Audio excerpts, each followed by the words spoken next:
नमस्कार, स्वागत आपका विशेष में। मैं हूं आपके साथ पारुल। प्रधानमंत्री नरेंद्र मोदी ने मध्य प्रदेश के स्ट्रीट वेंडर्स से वीडियो कॉन्फ्रेंसिंग के जरिए चर्चा की। हालांकि इस दौरान प्रधानमंत्री नरेंद्र मोदी और भाजपा का पूरा फोकस उन 27 सीटों वाले जिलों पर था जहां आगामी दिनों में उपचुनाव होने जा रहे हैं। फिर चाहे इंदौर हो या फिर ग्वालियर या रायसेन, भाजपा और पीएम मोदी ने इन्हीं जिलों के स्ट्रीट वेंडर से चर्चा की और योजना का ज्यादा से ज्यादा लाभ उन 27 विधानसभाओं को मिल सके जहां चुनाव है। मोदी सरकार की योजना और उस पर जारी सियासत पर हम आगे चर्चा करेंगे। उससे पहले आप ये रिपोर्ट देख लीजिए। सबसे पहले मैं आधुनिक भारत के निर्माता प्रधानमंत्री श्रीमान नरेंद्र मोदी जी का मध्य प्रदेश की 8 करोड़ जनता की ओर से हृदय से स्वागत करता हूं, अभिनंदन करता हूं। और आप जहां भी हैं वहीं बैठे बैठे ताली बजा के एक बार हमारे सम्मानीय प्रधानमंत्री श्रीमान नरेंद्र मोदी जी का स्वागत कीजिए। वैश्विक महामारी कोरोना ने आम आदमी की जेब खाली कर दी है। महामारी से सबसे ज्यादा रेहड़ी पटरी व्यापारी प्रभावित हुए हैं। वहीं स्ट्रीट वेंडर्स को फिर से रोजगार से जोड़ने के लिए केंद्र सरकार की योजना प्रधानमंत्री स्वनिधि योजना की शुरुआत की। मोदी सरकार की इस योजना को प्रदेश की शिवराज सरकार ने सही आयाम दिया और स्ट्रीट वेंडरों को फिर से रोजगार करने के लिए योजना को धरातल पर लागू किया, जिस वजह से प्रदेश के करीब 1,40,000 स्ट्रीट वेंडर फिर से रोजगार से जुड़ चुके हैं। प्रधानमंत्री नरेंद्र मोदी ने मध्य प्रदेश के शहरी पथ विक्रेताओं से संवाद किया और पीएम स्वनिधि योजना से मिले ऋण के बारे में जानकारी ली। इस दौरान पीएम ने कहा कि हमारे देश में गरीबों की बातें बहुत हुई हैं, लेकिन गरीबों के लिए जितना काम पिछले 6 सालों में हुआ है उतना पहले कभी नहीं हुआ। हर वो क्षेत्र और सेक्टर जहां गरीब, पीड़ित, शोषित और वंचित अभाव में था, सरकार की योजनाएं उसका संबल बनकर आई। प्रधानमंत्री स्वनिधि योजना के सभी लाभार्थी भाई बहन और इस कार्यक्रम में शामिल हुए मध्य प्रदेश के और मध्य प्रदेश बाहर के सभी मेरे प्यारे भाई और बहनों, सबसे पहले प्रधानमंत्री स्वनिधि योजना के सभी लाभार्थियों को मैं बहुत बहुत शुभकामनाएं देता हूं। अब से कुछ देर पहले मुझे कुछ साथियों के साथ बातचीत करने का अवसर मिला। उनकी बातों में एक विश्वास भी है और एक उम्मीद भी नजर आती। ये भरोसा प्रधानमंत्री स्वनिधि योजना की मैं मानता हूँ सबसे बड़ी सफलता है, सबसे बड़ी ताकत है। आपके श्रम की ताकत को, आपके आत्मसम्मान और आत्मबल को मैं आदर पूर्वक नमन करता हूं। देश भर के जो साथी प्रधानमंत्री स्वनिधि योजना के साथ आगे बढ़ रहे हैं, उन्हें भी मैं अपनी शुभकामनाएं देता हूं। विशेष तौर पर मध्य प्रदेश और शिवराज जी की टीम को मैं बहुत बधाई देता हूं। उनके प्रयासों से सिर्फ 2 महीने के समय में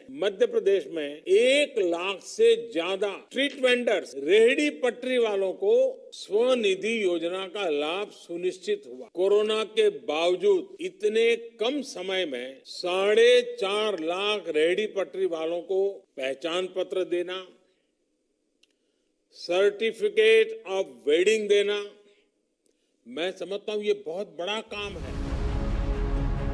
प्रधानमंत्री नरेंद्र मोदी ने इंदौर में सावेन के छगनलाल शर्मा, ग्वालियर की अर्चना शर्मा और रायसेन के सब्जी के ठेला लगाने वाले डालचंद्र से बातचीत की। सांवेर के छगन ने प्रधानमंत्री को बताया कि वो दिन भर में करीब 50 से लेकर 60 झाड़ू बना लेते हैं। बच्चे और पत्नी मदद भी करते हैं और बच्चे पढ़ भी लेते हैं। वे ग्वालियर की टिक्की सेंटर चलाने वाली अर्चना शर्मा ने बताया कि पति के बीमार होने के बाद सब्जी का ठेला लगाया, अब लोन मिलने पर वो फिर से टिक्की का ठेला लगाने लगे हैं। तो रायसेन के सब्जी विक्रेता डालचंद्र ने बताया कि उन्हें सरकार की सारी योजनाओं का लाभ मिला। वही स्ट्रीट वेंडरों से चर्चा के दौरान पीएम ने मध्य प्रदेश आकर स्ट्रीट वेंडरों से मुलाकात करने की बात कही। छगनलाल जी नमस्ते। दिन भर में कितने झाड़ू बना लेते हैं? सर ये दिन भर में करीबन 50 या 60 झाड़ू मिलके हम परिवार सहित बीवी बच्चे मिलके बना लेते हैं। अर्चना जी आपके पतिदेव क्या करते हैं? सर वो पहले ठेला चलाते थे, सब्जी का ही ठेला लगाते थे सर, पर अभी मतलब थोड़ी तबीयत खराब, स्वास्थ्य सही होने के ना कारण है ना वो घर में ही रहते सर अभी। तो सारा कारोबार आपने संभाल लिया?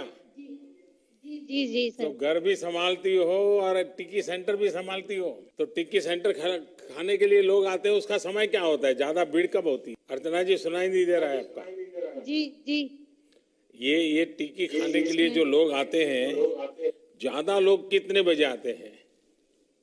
ज्यादा लोग आते हैं सर वो 2 बजे के बाद। अच्छा, हाँ तो कभी हम ग्वालियर आए तो हमें टिक्की खाने को मिल जाएगी?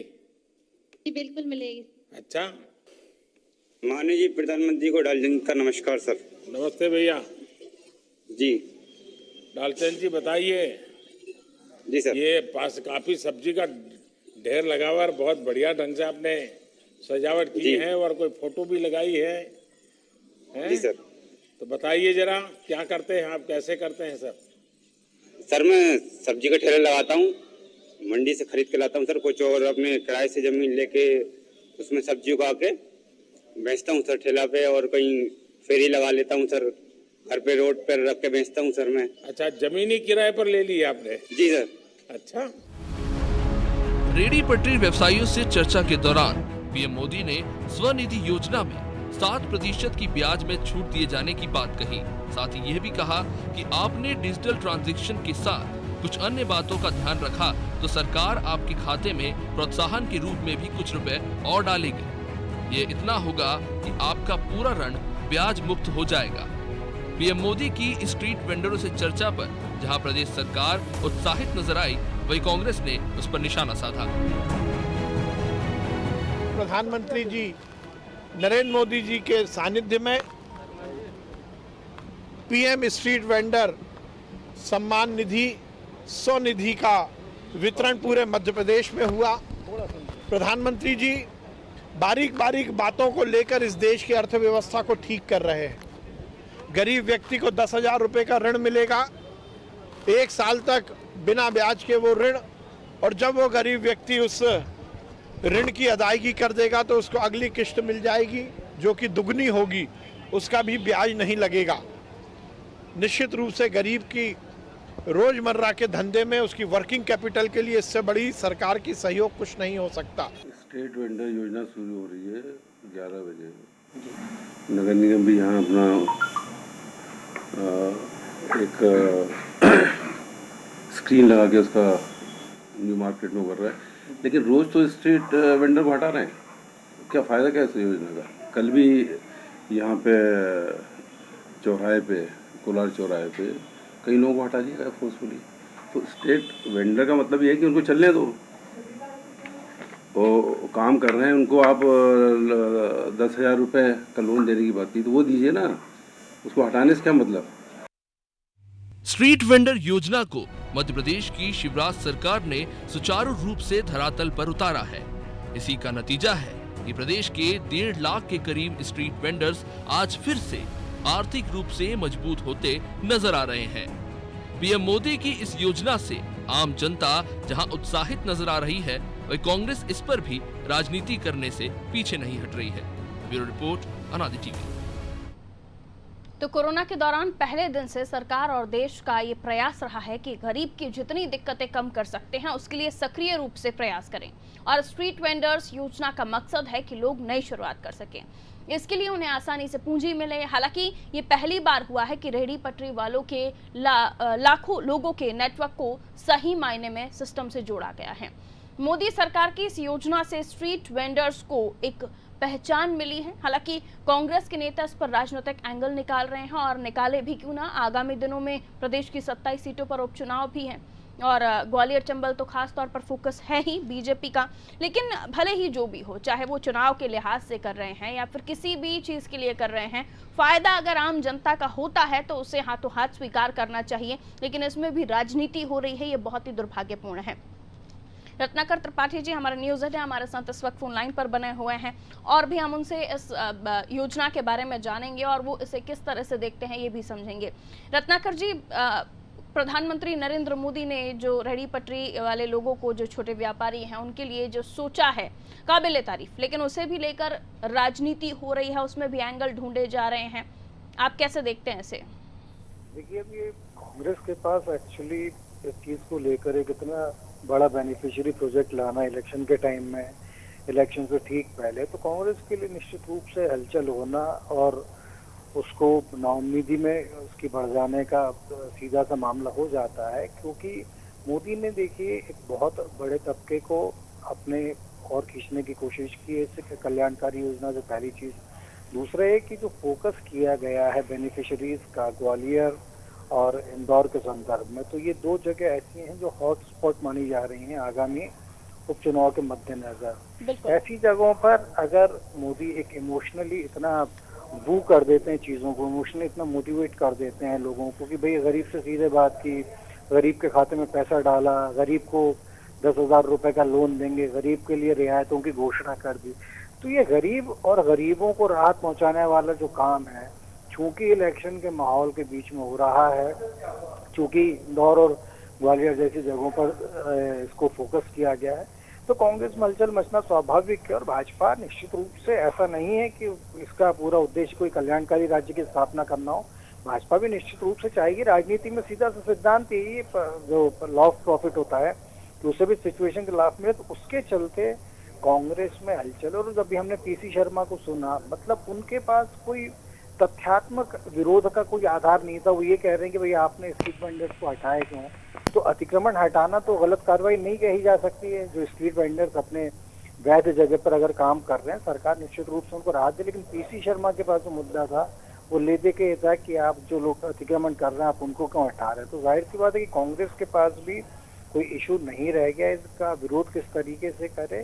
तो पीसी शर्मा ने बयान देने की औपचारिकता निभाई है, कोई तथ्य नहीं था उनके पास में। पारुल, बिल्कुल बिल्कुल, बहुत हल्की बयानबाजी यहाँ से कहा जाए तो गलत नहीं होगा।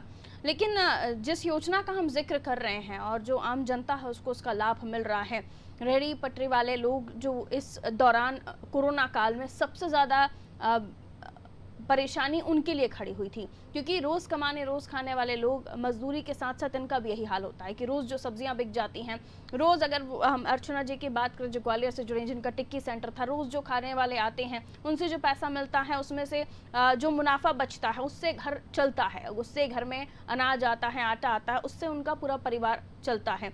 इस तरह की बहुत सारे लोगों की इस तरह की कहानियां हैं सर। और ऐसे में जब कोरोना काल में उनकी स्थिति ठप हो चुकी थी, आर्थिक स्थिति ठप हो चुकी थी, कोई काम नहीं था उनकी, तो बताया था प्रधानमंत्री नरेंद्र मोदी को कि उनकी पति की भी तबीयत ठीक नहीं है और आयुष्मान योजना के तहत ही उनका इलाज भी चल रहा है। ऐसे लोगों की डायरेक्ट मदद हुई है सर। और जब डायरेक्ट जनता के दिल में अगर बैठ जाए कोई भी, फिर वो कोई भी दल हो, कोई भी पार्टी को, तो आपको लगता है कि इसका जो इम्पैक्ट है इस माहौल में बहुत बड़ा पड़ने वाला है? देखिए, इसका निश्चित रूप से न सिर्फ बहुत बड़ा इम्पैक्ट पड़ेगा, बल्कि अगर हम थोड़ा सा पीछे जाएं तो आप ये ख्याल करें कि मार्च में शिवराज सिंह चौहान ने जब शपथ ली थी तो उसका तो उन्होंने सबसे ज्यादा जो प्राइमरी फोकस किया था वो उन्होंने किया था जो प्रवासी श्रमिक दूसरे राज्यों से मध्य प्रदेश लौट रहे हैं या जो यहाँ से होकर गुजर रहे हैं, उन पर सबसे ज्यादा फोकस किया गया, उनका सर्वे किया गया, उनके आंकड़े जुटाए गए, उनके खातों में पैसा डालने की शुरुआत की गई। क्योंकि जैसा भी आपने खुद भी कहा कि ये तबका जो गरीब तबका सबसे ज्यादा प्रभावित हुआ था, तो उस समय जो शिवराज सिंह चौहान ने किया था, आज उससे एक स्टेप आगे चीजें बढ़ चुकी हैं और भी ज्यादा आगे बढ़ती चली जाएंगी। और क्योंकि कोरोना काल में, क्योंकि लॉकडाउन के दौरान जो अर्थव्यवस्था प्रभावित हुई है सबसे ज्यादा, वो इस तबके की हुई है जो रोज कुआं खोद कर रोज पानी पीने जैसा काम करता था, जिनके अपने छोटे ठेले चला करते थे, जो छोटी गुमटियों के जरिए अपना व्यवसाय करते थे।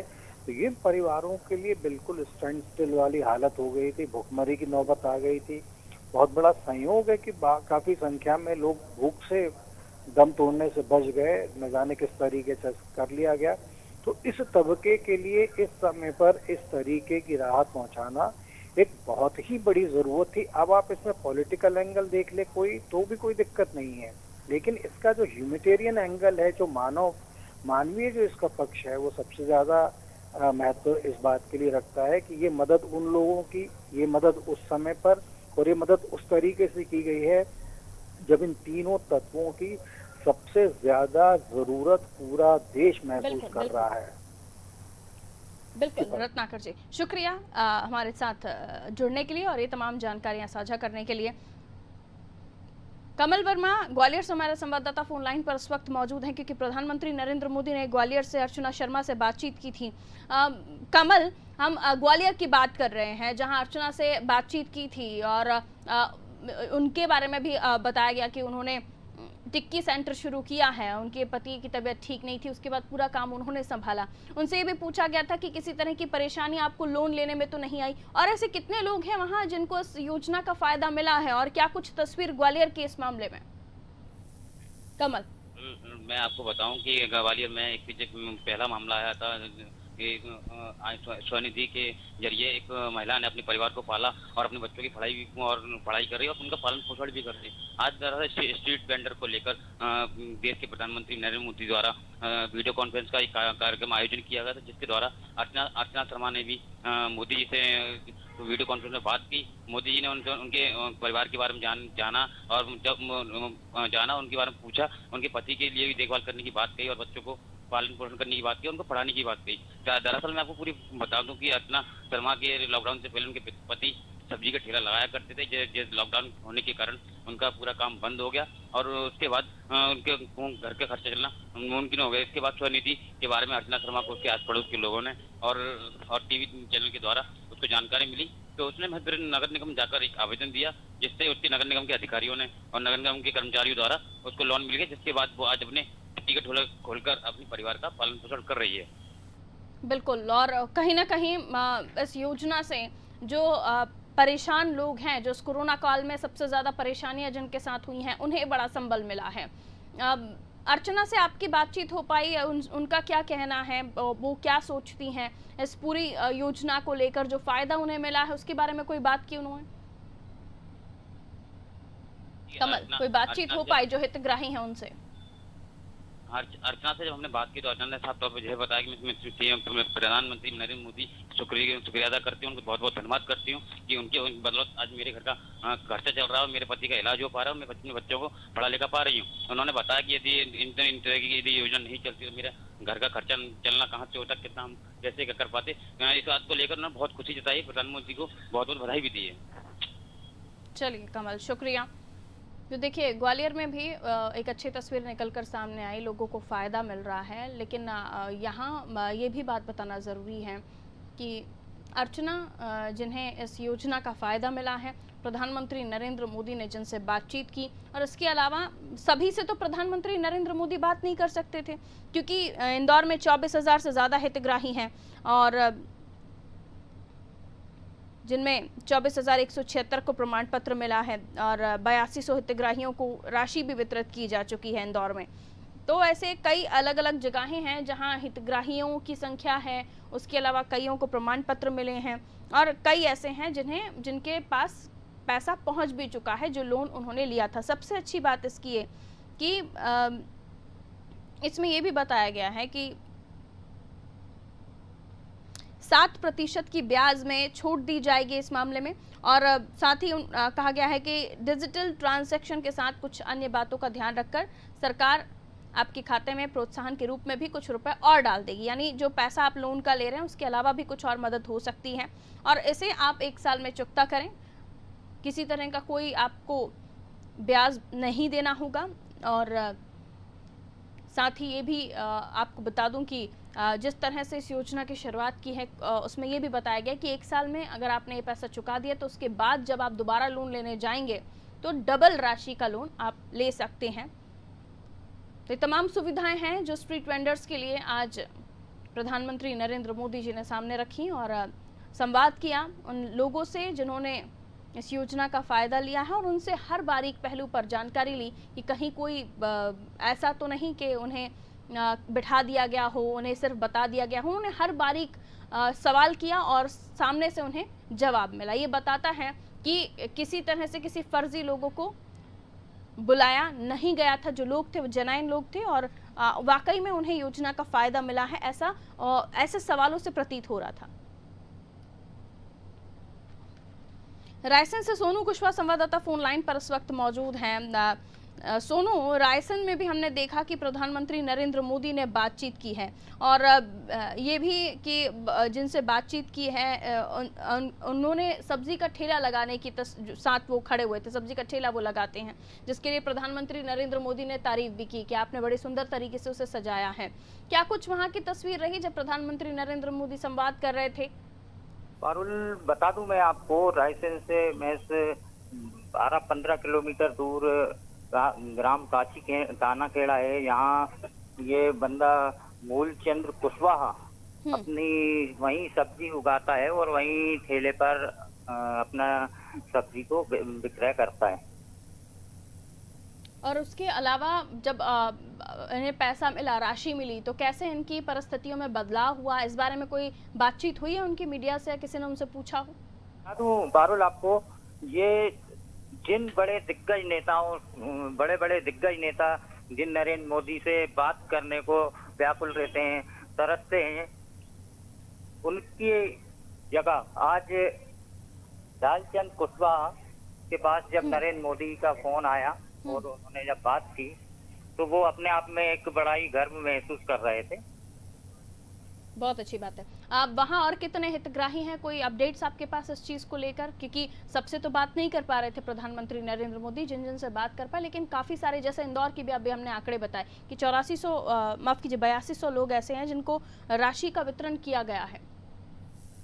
जी बता दूं मैं आपको, जिस वक्त इन्हें राशि का वितरण किया गया वहाँ collector, Raisen collector Umashankar Bhargav, SDM Khare और तमाम इंतजामात पहले से यहाँ जिला स्तरीय कर रखे थे, जिनके चलते उन्हें राशि प्राप्त कराई गई।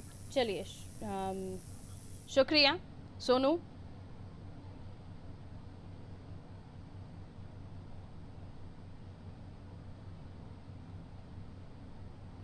तो वीडियो कॉन्फ्रेंसिंग के जरिए प्रधानमंत्री नरेंद्र मोदी ने प्रधानमंत्री स्वनिधि योजना को लेकर तमाम हितग्राहियों से बातचीत की और उस बातचीत में इंदौर, ग्वालियर, रायसेन, सांवेर, इन जगहों पर जो स्ट्रीट वेंडर्स थे जिन्हें इस योजना का फायदा मिल रहा है, उनसे बातचीत हुई और उनसे हर बारीक सवाल पूछा। खुद प्रधानमंत्री नरेंद्र मोदी ने इस योजना से एक छोटी राशि, लेकिन उनके बड़े सपने पूरे हो पाएंगे, क्योंकि इस लॉकडाउन ने न केवल आर्थिक स्थिति खराब की है तमाम लोगों की, देश की अर्थव्यवस्था को कमजोर किया है,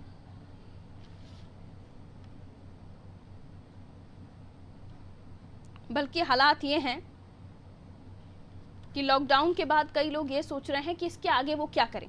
लेकिन स्ट्रीट वेंडर्स, रेहड़ी पटरी वाले जो छोटे व्यापारी हैं, उनको एक संबल मिला है, एक हिम्मत मिली है इस योजना के आने के बाद। गोविंदा चौधरी इंदौर से हमारे साथ फोन लाइन पर इस वक्त मौजूद हैं, अनादि टीवी संवाददाता हैं। गोविंदा, आपसे जानना चाहेंगे, इंदौर में भी बात की है प्रधानमंत्री नरेंद्र मोदी ने सांवेर में छगन लाल वर्मा से, उनसे बातचीत करने के बाद ये पूछा गया कि कैसे उनको इसमें मदद मिली और वो आगे किस तरह से इसे बढ़ाएंगे, तमाम सवाल। इंदौर में जो 8200 हितग्राही हैं उनसे कोई आपको कोई अपडेट्स मिल पा रहे हैं, उन्हें किस हद तक कैसे मदद मिल पाई? गोविंदा,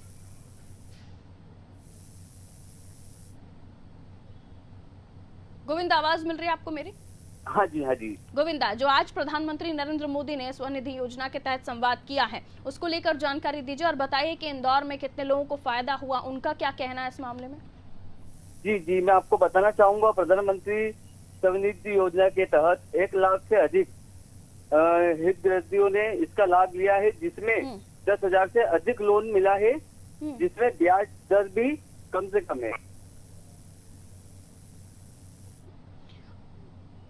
इसका लाभ जी, हेलो जी, मैम, आपकी वॉइस कट रही है। हेलो, कहिए गोविंद, कहिए। इस योजना के तहत एक हितग्राही ने आज इंदौर के सांवेर के तहसील चौक पर बैठकर पीएम मोदी से ऑनलाइन चर्चा भी की है। यानी लोगों को वहां फायदा मिल रहा है। कुल मिलाकर जिस तरह से ये कहा जा रहा है कि सिर्फ उपचुनाव वाली सीटों पर ही ध्यान दिया जा रहा है, ऐसा नहीं है, मध्य प्रदेश के अन्य जगहों से भी लोगों को फायदा मिल रहा है।